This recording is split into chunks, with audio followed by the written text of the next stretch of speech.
Welcome to another episode of the Untold Tales of Ancient America. Today we will be talking about Fremont Culture. In the shadow of Utah's red cliffs and hidden within its canyons lies the fading memory of a civilization that defies classification. A people who farmed the desert, crafted mysterious figurines, and carved stories into stone, only to vanish centuries before the first Europeans set foot in North America. This is the story of the Fremont culture, a civilization lost to time but not to history. The Fremont culture emerged around 300 CE and lasted until about 1300 CE. Their range extended across modern-day Utah and spilled into parts of eastern Nevada, western Colorado, and southern Idaho. Unlike centralized civilizations like the Maya or the Mississippians, the Fremont were decentralized, a network of related communities, not a single empire. Fremont communities were incredibly adaptive. Some groups lived in permanent farming villages, while others were semi-nomadic, following game and gathering wild plants. This flexibility helped them survive in some of the most rugged terrain in the Southwest. They practiced dry farming, growing maize, beans, and squash in floodplains and using runoff from seasonal rains. They supplemented their diets with foraged berries, roots, and hunted animals like deer, rabbits, and bighorn sheep. Life was tough, but the Fremont knew how to make the land work for them. Their homes were usually pit houses, dwellings dug into the earth and roofed with timber and mud. They stayed cool in summer and warm in winter, perfectly suited for the desert climate. High in canyon walls, they built stone granaries, storage units that protected their food from animals and thieves. These granaries tell us something important. The Fremont didn't just live day to day. They planned, they stored, they prepared, they worked together to survive in a harsh world. But perhaps the most iconic legacy of the Fremont is their art. Their petroglyphs are etched across hundreds of sites, from canyon walls to rock shelters.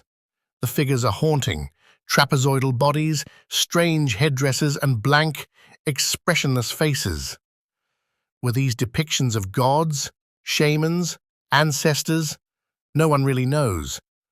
But the sheer volume and consistency suggest a deeply symbolic visual language, a way of communicating ideas and beliefs that words can't capture. Then there are the figurines. Small, abstract, and made from unfired clay, these artifacts have been found in both homes and ceremonial spaces. Many were deliberately broken, perhaps as part of a ritual. Their purpose? Still unknown. Yet they speak to something spiritual and deeply human. The Fremont also crafted tools with incredible skill. They made stone projectile points, bone tools, woven baskets, and even jewelry. Some artifacts show signs of long-distance trade: turquoise from the Southwest, shells from the Pacific, even copper from the Great Lakes. This tells us something remarkable. The Fremont were not isolated. They were part of a vast network of cultural exchange that stretched across the continent. Despite living in what we might call a frontier, they were connected, economically, socially, and spiritually, to a larger ancient world. But then, they disappeared. By 1300 CE, Fremont villages were abandoned, their granaries left untouched, their figurines left broken in the dust. Why? Most likely, it wasn't just one reason. It could have been drought, resource depletion, or maybe conflict with migrating groups like the Ute or Paiute. It's also possible they were absorbed into those groups, their identity fading into another. Today, the Fremont remain one of the great mysteries of North American archaeology. They weren't a kingdom. They left behind no pyramids or palaces, but what they did leave behind, in art, architecture, and mystery, continues to captivate researchers and storytellers alike. The Fremont were survivors, innovators, and storytellers.